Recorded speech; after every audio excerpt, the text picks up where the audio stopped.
આજે આપણે લેડીઝ માટે ટ્રીક એવી રીતે જોઈશું।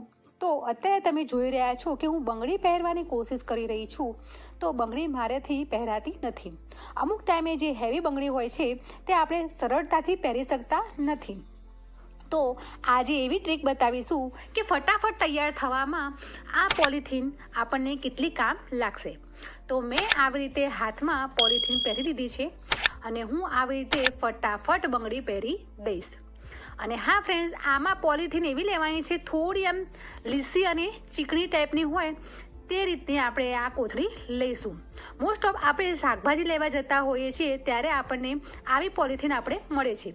તો હવેથી આ પોલિથીનનો સંગ્રહ કરવાનું ચાલુ કરી દઉં। અને તમે જોઈ શકો છો કે પોલિથીનની મદદથી હું કાઢી પણ શકું છું।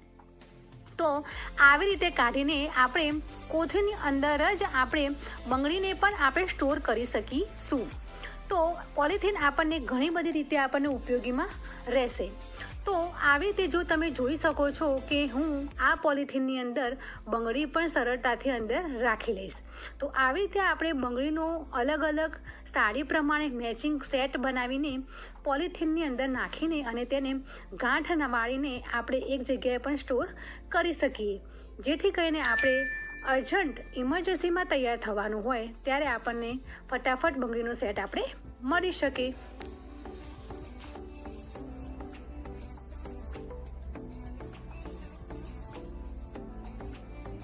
હવે બીજી ટ્રીક છે કે અહીં આપણે મોજાની જોડી ખોવાઈ જતી હોય છે, તો આવા બેકાર મોજા હોય તેને આપણે ઉપયોગમાં લઈશું।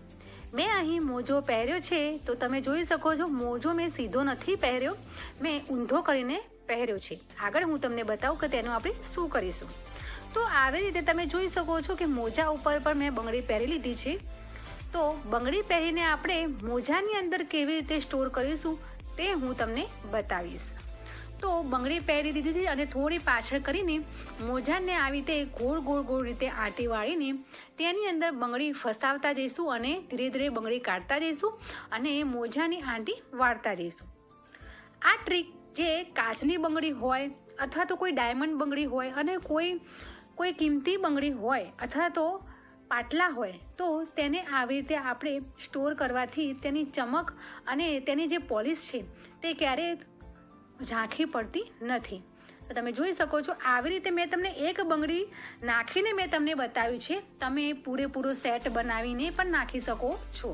આમાં તમે સોનાની બંગડી પણ તમે મૂકી શકો છો, તેની પણ શાઇનિંગ અને પોલિશી જતી નથી। તો આવી રીતે આખો સેટ પણ તમે મોજાની અંદર નાખી વ્યવસ્થિત સ્ટોર કરી શકો છો। તો આ ટ્રીક ખૂબ જ ઉપયોગી છે। અમુક ટાઈમે કેવું થતું હોય છે કે બંગડી છે ને આપણે બોક્સમાં મૂકતા હોઈએ છીએ ને, તો બોક્સ આપણા હાથથી પડી જતું હોય છે, તો બંગડી બધી તૂટી જતી હોય છે ને વિખરાઈ જતી હોય છે। અને આવી રીતે મોજામાં જો તમે આવી રીતે બંગડીઓ મૂકશો તો હાથમાંથી મોજો પણ આપણને પડી જશે ને તોય પણ બંગડીઓને કંઈ જ કશું થશે નહીં। તો આવી રીતે જો હું બધી જ બંગડીઓ તમને નાખીને બતાવું છું, તો આમ આવી રીતે વધારે બંગડીઓ પણ મૂકીને આપણે સ્ટોર કરી શકીશું અને બંગડીઓને પણ લોંગ ટાઈમ સાચવી શકીશું। આગળની ટીપ જોઈશું કે મોસ્ટ ઓફ આવી રીતે આપણે સોય હોય છે તો તેની અંદર દોરો પરોવતા જલ્દી નથી, એટલે અથવા તો કોઈ 30+ થઈ જતું હોય છે તો એ પણ તેને આવી રીતે સોય ભરવાની તકલીફ પડતી હોય છે। તો અહીં એક સરસ મજાનો આઈડિયા છે। આમ તો 2 આઈડિયા છે, બંને આઈડિયા હું તમારી સાથે શેર કરવાની છું। તો મારી પાસે આવી નેલ પોલિશ છે, તો નેલ પોલિશનો આપણે જે દોરાનો જે છેડો છે તેને આપણે નેલ પોલિશ લગાવી દેવાની છે। હવે નેલ પોલિશ લગાવવાથી જે દોરાનો છેડો છે તે થોડો કડક થઈ જશે અને કડક થવાથી દોરો છે તે સરળતાથી તે સોયની અંદર જતો રહેશે। કેમ કે કડક થઈ જવાથી તે આમથી સોયની અંદર ન જવાનું માટે થોડું એ થશે। એના કરતાં તમે આવી રીતે સોય કે અથવા તો કોઈ તમારી કોઈ એવી રીતે જૂની નેલ પોલિશ હોય તેને યુઝ ન કરતા હોય તો આવી રીતે તમે તેની અંદર લગાવી દેવાની છે કે થોડી સૂકાઈ જાય। અને બીજો આઈડિયા છે કે તમે આવી રીતે આ દોરો તમે સાબુમાં પણ થોડું આવી રીતે ઘસીને પણ તેને કડક કરી શકો છો। તો આવી રીતે આ બંને રીતથી તમે સરળતાથી તમે દોરો છે તે સોયની અંદર પરોવી શકો છો। હવે આપણે આગળની ટિપ્સ જોઈશું કે બાળકોને આપણે કપડાં વાળતા શીખવવા એ પણ જરૂરી છે। તો અહીં આપણે જો બાળકોને કપડાં વાળતા ન ફાવે અથવા તો તમારે પણ આવી રીતે ટી શર્ટ વ્યવસ્થિત વાળતા ન ફાવે તો સરસ મજાની ટ્રીક છે। પરંતુ જો આપણે આવી રીતે ટી શર્ટ વાળીએ તો એક સરખો ભાગ દેખાતો નથી, એક સરખી ટી શર્ટ વાળેલી પણ દેખાતી નથી, કેમ કે આ બાજુ થોડી ટૂંકી છે અને પેલી બાજુ વધારે પહોળાઈ છે. તો એકદમ પરફેક્ટ ટી શર્ટ આપણે બજારની જેમ નવી મળતી હોય તે રીતે વાળવી હોય તો અહીં આપણે તમારે કોઈ પણ બુક તમારે લઈ લેવાની છે. બુક અથવા તમારે ચોપડો લઈ લેવાનો છે. તો આવી રીતે તમે ચોપડો વચ્ચો તમારે મૂકી દેવાનું છે અને બસ આવી રીતે આપણે કપડાં જનરલી વાળતા હોઈએ છીએ, ટી શર્ટ વાળતા હોઈએ છીએ તે રીતે આવી રીતે વાળી દેવાનું છે. તો આમ વાળવાથી તમારે કમ્પ્લીટ તમારે માપની ટી શર્ટ વળી જશે. ટી શર્ટ નાની હોય કે મોટી હોય પણ તમારે આ રીતે વાળવાની છે. હવે એક બાજુ આવી રીતે ટી શર્ટનો નીચેનો ભાગ છે આવી રીતે વાળી લઈશું અને જે ગળાનો ભાગ છે તે ખુલ્લો છે જેથી કરીને ત્યાંથી આપણે આવી રીતે જે છે તે બુક તમારે આવી રીતે સરળતાથી ખેંચી લેવાની છે. તમે આવી રીતે આ પૂંઠું પણ તમે રાખી શકો છો. જો હું તમને બતાવું છું કે ટી શર્ટ કેવી રીતે વળાય છે. જુઓ છે ને, પરફેક્ટ ટી શર્ટ વળાઈ ગઈ છે અને સરળતાથી આવી ઘણી બધી ટી શર્ટો તમે વાળી શકો છો અને કપડાં સરળતાથી સરખી રીતે કપડાં વળેલા હોય તો તેમાં જગ્યા પણ ઓછી રોકાય છે.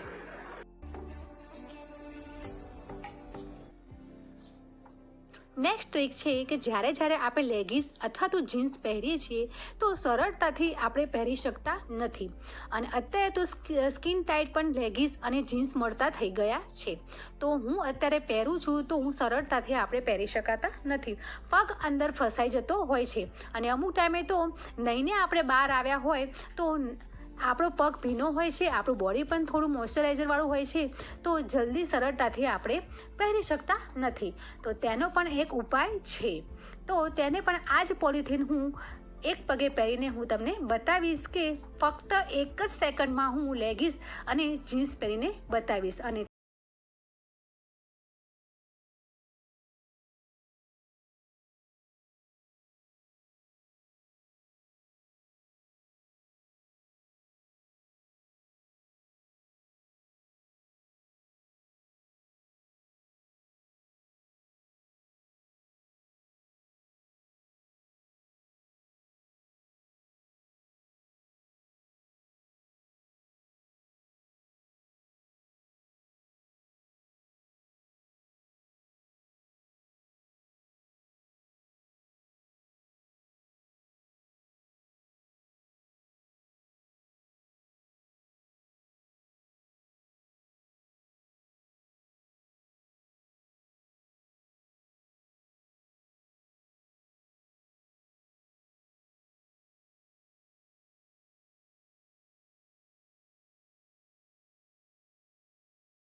તે જો ફટાફટ પણ નીકળી જશે. તો આ ટ્રીક મને પહેલાં જો ખબર હોત તો આપણું કામ જલ્દી ફટાફટ ઇઝી થઈ જતું હોય છે. અત્યારે ટીનેજર લોકો જીન્સ અને લેગીસ વધારે પહેરતા હોય છે તો તેના માટે આ ટ્રીક તો ખૂબ જ લાભદાયી છે. અને જો ફ્રેન્ડ્સ તમને આજની મારી ટિપ્સ તમને ગમી હોય તો તમે જરૂરથી બહેનો અને આપણી જે ફ્રેન્ડો છે તેની અંદર તમે શેર કરજો. કોઈને જરૂર આ ટ્રીક તમને કામ લાગી જશે જેથી કરીને કોઈને આપણે ઉપયોગમાં પણ આવી શકીશું. તો આજની વિડીયો તમને કેવી લાગી તે મને કમેન્ટ કરીને જરૂરથી કહેજો. મારે જેને લાઈક કરો, શેર કરો અને સબસ્ક્રાઈબ જરૂરથી કરજો. Bye bye. જય ભારત.